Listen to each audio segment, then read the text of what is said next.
ಇದು ಕಲ್ಲು ತೂರಾಟಕ್ಕೆ ಮಾತ್ರ ಸೀಮಿತ ಆಗಿಲ್ಲ ಈ ಒಟ್ಟು ಗಲಾಟೆ ಪ್ರಕರಣ. ಅಲ್ಲಿ ಪಾಕ್ ಪರ ಘೋಷಣೆಯನ್ನ ಕೂಗಿದ್ದಾರೆ.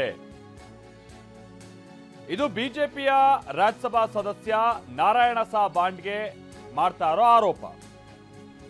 ಮಸೀದಿಯಿಂದ ಪಾಕಿಸ್ತಾನ್ ಜಿಂದಾಬಾದ್ ಅಂತ ಘೋಷಣೆ ಕೂಗಿದ್ದಾರೆ, ಪ್ಯಾಲೆಸ್ತೈನ್ ಜಿಂದಾಬಾದ್ ಅಂತ ಘೋಷಣೆ ಕೂಗಿದ್ದಾರೆ.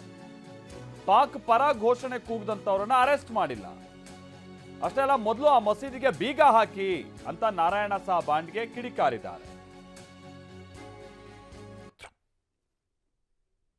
ಪಾಕಿಸ್ತಾನ್ ಜಿಂದಾಬಾದ್ ಘೋಷಣೆ ಯಾಕೆ ಪಾಕಿಸ್ತಾನ ಹೋಗಣ್ಣ ಅವ್ರಿಗೆ ಅಫ್ಘಾನಿಸ್ತಾನದಾಗ ಪಾಕಿಸ್ತಾನ ತಿನ್ನಾಕ ಕುಳಿಸೋದು ಹೋಗಂತ ಹೇಳ ಅವ್ರಿಗೆ ಪಾಕಿಸ್ತಾನ್ ಜಿಂದಾಬಾದ್ ಹೋಗಣ್ಣ ಅವ್ರಿಗೆ ಅಲ್ಲೇ ಯಾರು ಬೇಡ ಅಂದಾರ.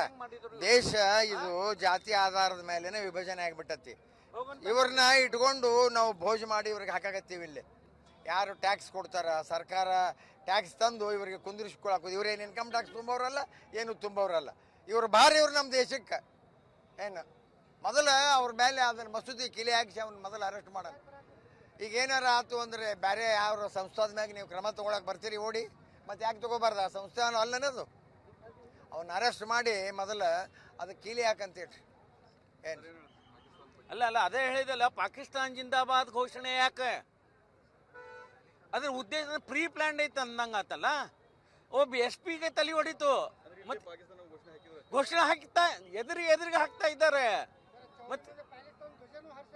ಮತ್ತೆ ಇಷ್ಟೆಲ್ಲ ಜನರ ಮಾಡ್ತಾರ. ಇಷ್ಟೆಲ್ಲ ಮಾಡಿದಾಗೂ ಅದು ಕಿತ್ತಲಿಕ್ಕೆ ಆಗೋದಿಲ್ಲ. ಕಿತ್ ಪಾಕಿಸ್ತಾನ್ ಜಿಂದಾಬಾದ್ ಅಂತ ಅಂತಾರ, ಪಾಕಿಸ್ತಾನ್ ಜಿಂದಾಬಾದ್ ಅಂತಾರ.